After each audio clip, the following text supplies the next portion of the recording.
Magnify Mondays. Introduction to Mental Health. What is it? The words mental health are almost as common as the it words of quarantine, self-care. Though I am immeasurably encouraged by the vast conversations unfolding about the health of our minds, I'd like to dive further into what mental health truly means, what it encompasses, and some common misconceptions. Throughout the year, and especially during the COVID-19 pandemic, there has been information circulating about the percentages of individuals who live with mental illness. These statistics are valid and of crucial concern. However, it is easy to say, I am not part of that percentage. I don't have a mental illness. You might be right, but that doesn't absolve you of working to maintain mental health or render you immune to mental health challenges. Mental health typically carries the connotation that it only applies to those who struggle with it. In truth, the phrase is meant to epitomize something you should strive toward. Each of us should aim to cultivate a strong foundation of mental health. While I personally experienced the pangs of deep depression throughout my college years at Stanford, I learned to view mental health as a continuum, not unlike the array of schematics in the world that have been artificially carved into concrete categories. When explaining what I mean here, I like to use an example that a professor gave me in my junior year anthropology class. Imagine that there is a row of cars ranging from red to yellow in a parking lot, like the electromagnetic spectrum. If someone asked you to draw the line between red and orange and yellow, could you? You could most likely make an educated guess, but there is no exact moment where red becomes orange and orange becomes yellow. As you can hopefully see, there is an endless list of categorical constructs in which we place our faith, beneath how we build our lives and make choices. Mental health flows in the same vein. It is a continuum. This notion heightens its importance because, contrary to popular understanding, mental health applies to everyone. As one end of the spectrum embodies the mentally healthy, the other end represents mental illness, and everyone falls somewhere along the line. In other words, nobody is exempt from mental health because we all have it.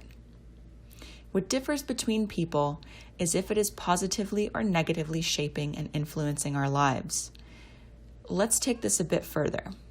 What factors contribute to someone's mental health? While at Stanford, I studied George Engel's 1977 biopsychosocial model, the neurological, biological, psychological, and social implications of health.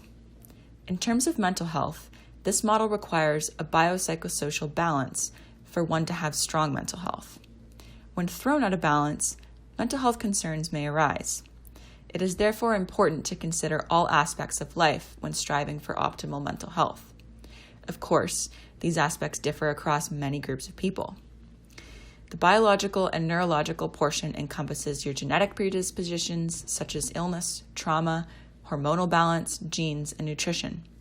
The psychological aspect includes personality, thought or behavioral patterns, and tendencies. The sociological component refers to cultural and environmental influences, belief systems, social contexts, and life events. Importantly, these are connected through epigenetics, which is a field of study on how genes can be altered by an individual's environment intergenerationally, further enhancing the need to maintain this delicate biopsychosocial balance. Importantly, a biopsychosocial model of understanding can illuminate why specific groups of people in the world struggle so profoundly. I encourage you to consider who these people are as you think about the broader, worldwide implications of mental health. In some sense, a strong mental health is a privilege. Thus, I want to leave you with a few questions. 1. Which groups of people are on either end of the mental health spectrum compared to yourself? 2. Why do you think this is the case? 3. What biological, psychological, and social factors contribute here? For more information on different models, refer to these sources. For the biomedical model, refer to an article titled The Biomedical Model of Mental Disorder, a critical analysis of its validity, utility, and effects on psychotherapy research.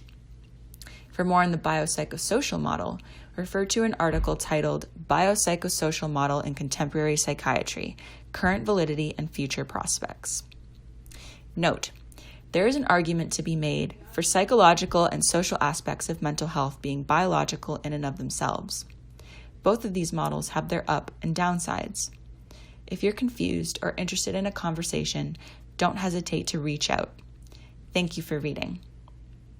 To reach out, email mbrewer@magnifywellness.org.